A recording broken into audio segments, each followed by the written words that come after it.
తొలి పలుకు ఛానల్కు స్వాగతం. నేను లలిత్య. నేటి ముఖ్యాంశాలు చూద్దాం. నీట్ విద్యార్థుల ఆందోళన ఉధృతం. ధర్మేంద్ర ప్రధాన్ రాజీనామాకు డిమాండ్. ప్రభుత్వం హామీ ఇస్తేనే దీక్ష విరమిస్తా. సోనం వాంగ్చుక్ వ్యాఖ్యలు. విద్యార్థుల ప్రశ్నలకు ప్రభుత్వం సమాధానం చెప్పాలి. ప్రియాంక గాంధీ డిమాండ్. నీట్ నిరసనలతో ఢిల్లీలో ఉద్రిక్తత. 16 మెట్రో స్టేషన్లు మూసివేత. నీట్ నిరసనలపై ఎన్ఎస్ఏ ఎందుకు? కేంద్రాన్ని ప్రశ్నించిన ఓవైసీ.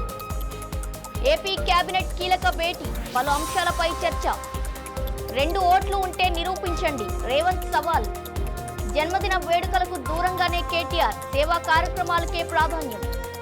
ఫీజు బకాయిలు విడుదలయ్యే వరకు బీజేపీ పోరాటం ఆగదు స్పష్టం చేసిన రామచంద్రరావు.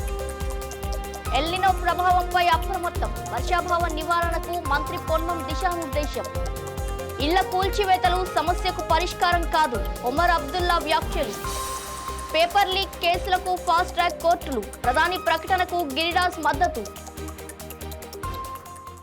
నీట్ ప్రశ్నాపత్రం లీకేజీ వ్యవహారంపై కేంద్ర విద్యాశాఖ మంత్రి ధర్మేంద్ర ప్రధాన్ రాజీనామా చేయాలని డిమాండ్ చేస్తూ దేశవ్యాప్తంగా విద్యార్థుల ఆందోళనలు కొనసాగుతున్నాయి. ఢిల్లీలోని జంతర్ మంతర్ వద్ద నిరసన చేస్తున్న విద్యార్థులకు మద్దతుగా హైదరాబాద్ ధర్నా చౌక్, ఉస్మానియా విశ్వవిద్యాలయంలో విద్యార్థి సంఘాలు ఆందోళన చేపట్టాయి. ఈ సందర్భంగా ఓ విద్యార్థిని భావోద్వేగానికి గురై కన్నీటి పర్యంతమైంది. నీట్ వ్యవహారంలో ప్రాణాలు కోల్పోయిన విద్యార్థులకు న్యాయం చేయాలని, కేంద్ర ప్రభుత్వం వెంటనే స్పందించాలని నిరసనకారులు డిమాండ్ చేశారు. ఇక ఇదే సమయంలో ధర్మేంద్ర ప్రధాన్ రాజీనామా చేశారంటూ సోషల్ మీడియాలో వైరల్ అవుతున్న లేఖ పూర్తిగా నకిలీదని అధికారులు స్పష్టం చేసి తప్పుడు ప్రచారాలను నమ్మవద్దని ప్రజలకు సూచించారు. 25 రోజులుగా నిరాహార దీక్ష చేస్తున్న సామాజిక ఉద్యమకారుడు సోనం వాంగ్చుక్ ప్రభుత్వం 2 హామీలు ఇస్తే వెంటనే దీక్ష విరమిస్తానని ప్రకటించారు. గురుగ్రామ్ ఆసుపత్రి నుంచి విడుదల చేసిన వీడియోలో నేను ఇంకా బతికే ఉన్నాను అంటూ స్పందించిన ఆయన నిరసన తెలిపిన విద్యార్థులపై ఎలాంటి కేసులు, అరెస్టులు, వేధింపులు ఉండవని కేంద్రం హామీ ఇవ్వాలన్నారు. పిల్లలపై బలప్రయోగాన్ని వెంటనే నిలిపివేయాలని ఆయన డిమాండ్ చేశారు. ఈ హామీలు లభిస్తే అదే రోజు దీక్షను ముగిస్తానని స్పష్టం చేశారు. అలాగే నీట్ బాధిత కుటుంబాలకు న్యాయం చేయాలని, జవాబుదారీతనం ఉన్న విద్యా వ్యవస్థ కోసం పోరాటం కొనసాగుతుందని సోనం వాంగ్చుక్ తెలిపారు. పార్లమెంట్ వర్షాకాల సమావేశాల సందర్భంగా కాంగ్రెస్ ఎంపీ ప్రియాంక గాంధీ వాద్రా కేంద్ర ప్రభుత్వంపై విమర్శలు గుప్పించారు. దేశవ్యాప్తంగా విద్యార్థులు ఆందోళనలు చేస్తున్నా ప్రధాని నరేంద్ర మోదీ ఇప్పటి వరకు పార్లమెంట్లో స్పందించలేదని పేర్కొన్నారు. పార్లమెంట్ ఎందుకు సజావుగా సాగడం లేదని, ప్రతిపక్షాలను ప్రశ్నించే బదులు విద్యార్థుల డిమాండ్లపై ప్రభుత్వం ఏ చర్యలు తీసుకుంటుందని కేంద్రాన్ని ప్రశ్నించాలని మీడియాకు సూచించారు. కేంద్ర విద్యాశాఖ మంత్రి ధర్మేంద్ర ప్రధాన్ ఎప్పుడు రాజీనామా చేస్తారని, లాఠీచార్జీకి కేంద్ర హోంమంత్రి అమిత్ షా ఎందుకు స్పందించడం లేదని ఆమె ప్రశ్నించారు. నిరసన తెలిపిన విద్యార్థులపై జాతీయ భద్రతా చట్టం ప్రయోగించడం, ఇంటర్నెట్ సేవలు నిలిపివేయడం ఎందుకని ప్రియాంక గాంధీ నిలదీశారు. నీట్ పేపర్ లీక్ వ్యవహారంపై కొనసాగుతున్న నిరసనలతో దేశ రాజధాని ఢిల్లీలో ఉద్రిక్త పరిస్థితులు నెలకొన్నాయి. భద్రతా కారణాలతో వరుసగా 2వ రోజు 16 మెట్రో స్టేషన్లను అధికారులు మూసివేయడంతో ప్రయాణికులు, న్యాయవాదులు, కోర్టు సిబ్బంది ఇబ్బందులు ఎదుర్కొన్నారు. ఈ అంశంపై సుప్రీంకోర్టు బార్ అసోసియేషన్ దాఖలు చేసిన పిటిషన్పై ప్రధాన న్యాయమూర్తి జస్టిస్ సూర్యకాంత్ స్పందిస్తూ సమస్య పరిష్కారం కాకపోతే సుప్రీంకోర్టు జోక్యం చేసుకుంటుందని తెలిపారు. మరోవైపు నీట్ పేపర్ లీక్ పై చర్చకు ప్రభుత్వం సిద్ధమని కేంద్ర మంత్రి కిరణ్ రిజిజు ప్రకటించినప్పటికీ కేంద్ర విద్యాశాఖ మంత్రి ధర్మేంద్ర ప్రధాన్ రాజీనామాకు విపక్షాలు పట్టుబట్టడంతో పార్లమెంట్లో నిరసనలు కొనసాగాయి. ఇదే సమయంలో చలో పార్లమెంట్ నిరసనపై ఎన్ఎస్ఏ విచారణ కోరుతూ దాఖలైన ప్రజాహిత వ్యాజ్యంపై ఢిల్లీ హైకోర్టు అత్యవసర విచారణకు అంగీకరించింది. ఢిల్లీలో పోలీస్ కమిషనర్కు జాతీయ భద్రతా చట్టం కింద నిర్బంధ అధికారాలు కల్పించడంపై ఎంఐఎం అధినేత అసదుద్దీన్ ఓవైసీ కేంద్ర ప్రభుత్వాన్ని ప్రశ్నించారు. జంతర్ మంతర్లో విద్యార్థులు చేపట్టిన నిరసన దేశ భద్రతకు ఎలా ముప్పుగా మారుతుందని నిలదీశారు. తమ భవిష్యత్తు కోసం పోరాడుతున్న యువతపై ఎన్ఎస్ఏ ప్రయోగించడం సరైంది కాదన్నారు. ఒకవైపు నీట్ పేపర్ లీక్ కేసుల కోసం ప్రత్యేక న్యాయస్థానం ఏర్పాటు గురించి మాట్లాడుతున్న ప్రభుత్వం, మరోవైపు నిరసనకారులకు 12 నెలల వరకు ఎన్ఎస్ఏ కింద నిర్బంధించాలని చూడడం విరుద్ధమని విమర్శించారు. పరిస్థితిని ప్రభుత్వం పూర్తిగా తప్పుగా నిర్వహించిందని, దీనికి పూర్తి బాధ్యత కేంద్ర ప్రభుత్వానిదేనని ఓవైసీ ఆరోపించారు. ఏపీ ముఖ్యమంత్రి నారా చంద్రబాబు నాయుడు అధ్యక్షతన ఆంధ్రప్రదేశ్ కేబినెట్ సమావేశం సచివాలయంలో జరిగింది.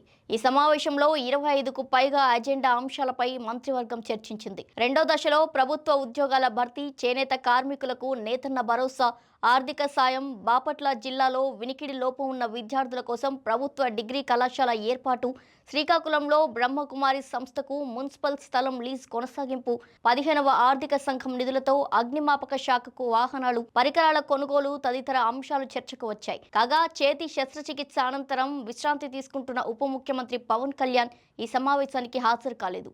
హైదరాబాద్, మల్కాజ్గిరి, సైబరాబాద్ మున్సిపల్ కార్పొరేషన్ల పరిధిలో చేపట్టిన అభివృద్ధి పనులను వేగవంతం చేయాలని ముఖ్యమంత్రి రేవంత్ రెడ్డి అధికారులకు ఆదేశించారు. భూసేకరణ పూర్తి కాకుండా టెండర్లు పిలవొద్దని ప్రత్యేక భూసేకరణ అధికారిని నియమించినట్టు తెలిపారు. సైబరాబాద్ లో మాజీ ప్రధాని మన్మోహన్ సింగ్ విగ్రహం, జంక్షన్ పనులతో పాటు national institute of urban management భవన నమూనాను పరిశీలించి సూచనలు జారీ చేశారు. నేను నా ఓటును నిబంధనల ప్రకారమే ఒక ప్రాంతం నుండి మరో ప్రాంతానికి బదిలీ చేసుకున్నా అంటూ రేవంత్ రెడ్డి తెలిపారు.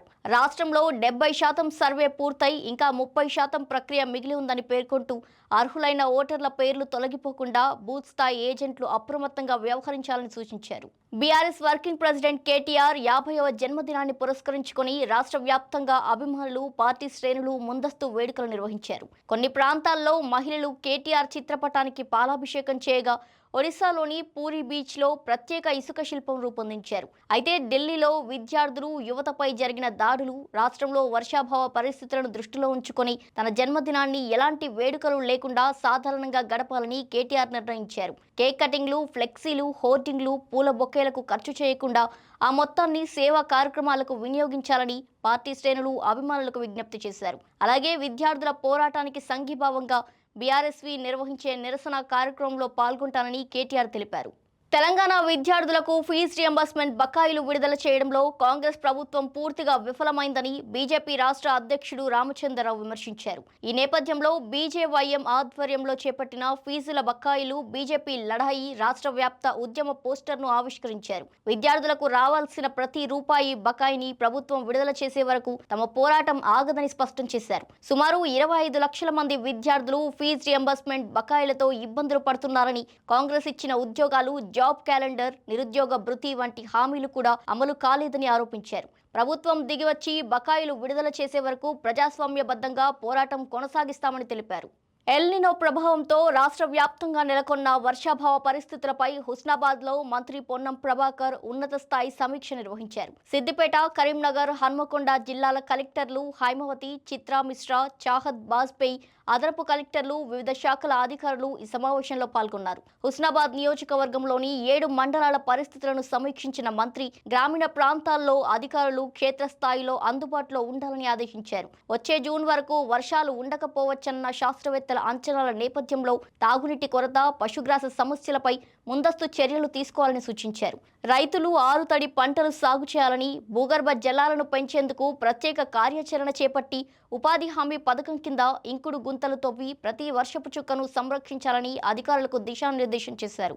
జమ్మూ కాశ్మీర్లోని అనంతనాగ్లో లష్కరే తోయిబాకు చెందిన 2 ఉగ్రవాదుల ఇళ్ల కూల్చివేతలపై ముఖ్యమంత్రి ఒమర్ అబ్దుల్లా స్పందించారు. ఇలాంటి చర్యలు చేపట్టవద్దని సుప్రీంకోర్టు ఆదేశాలు ఉన్నాయని గుర్తు చేశారు. పహల్గామ్ ఉగ్రదాడి తర్వాత కూడా కొన్ని ఇళ్లను కూల్చివేసిన ఘటనను ప్రస్తావిస్తూ అనంతర దర్యాప్తులో దాడిలో ఒక్క స్థానికుడి ప్రమేయం కూడా లేదని తేల్చిందన్నారు. ఇళ్ల కూల్చివేతలు, పెద్ద ఎత్తున అరెస్టులతో సమస్య పరిష్కారం కాదని, పరిస్థితులు మరింత దిగజారే ప్రమాదం ఉందని హెచ్చరించారు. పహల్గామ్ దాడిని సామాన్య ప్రజలే తీవ్రంగా ఖండించారని, ఇటీవల పోలీస్ హెడ్ కానిస్టేబుల్ హత్యపైన ప్రజల్లో ఆగ్రహం ఉందన్నారు. ఉగ్రవాదంపై పోరాటంలో ప్రజలను భాగస్వాములను చేసుకుంటేనే శాశ్వత విజయాన్ని సాధించగలమని ఒమర్ అబ్దుల్లా వ్యాఖ్యానించారు. పేపర్ లీక్ కేసులపై ప్రధాని నరేంద్ర మోదీ చేసిన ప్రకటనకు కేంద్ర మంత్రి గిరిరాజ్ సింగ్ మద్దతు తెలిపారు. విద్యార్థుల భవిష్యత్తుపై ప్రధాని మొదటి నుంచి ఆందోళన వ్యక్తం చేశారని, లీకేజీలకు అడ్డుకట్ట వేసేందుకు చర్యలు తీసుకొని పేపర్ లీక్ కేసుల వేగవంతమైన విచారణ కోసం ఫాస్ట్ ట్రాక్ కోర్టులు ఏర్పాటు చేస్తామని ప్రధాని ప్రకటించినట్టు గుర్తు చేశారు. నీట్ అంశంపై పార్లమెంట్లో చర్చకు ప్రభుత్వం సిద్ధంగా ఉందని, అయితే ప్రతిపక్షాలు చర్చకు కాకుండా విద్యార్థుల సమస్యను రాజకీయంగా ఉపయోగించుకోవడానికి ప్రాధాన్యం ఇస్తున్నాయంటూ విమర్శించారు. రాజస్థాన్లో గెహ్లోత్ ప్రభుత్వ హయాంలో పలుమార్లు పేపర్ లీక్లు జరిగినప్పుడు కాంగ్రెస్ ఎందుకు రాజీనామా కోరలేదని రాహుల్ గాంధీ, ప్రియాంక గాంధీలను గిరిరాజ్ సింగ్ ప్రశ్నించారు. ఇవి వాటి బులెటిన్ డీటెయిల్స్. మరో బులెటిన్తో మళ్ళీ కలుద్దాం. చూస్తూనే ఉండండి తొలి పలుకు న్యూస్.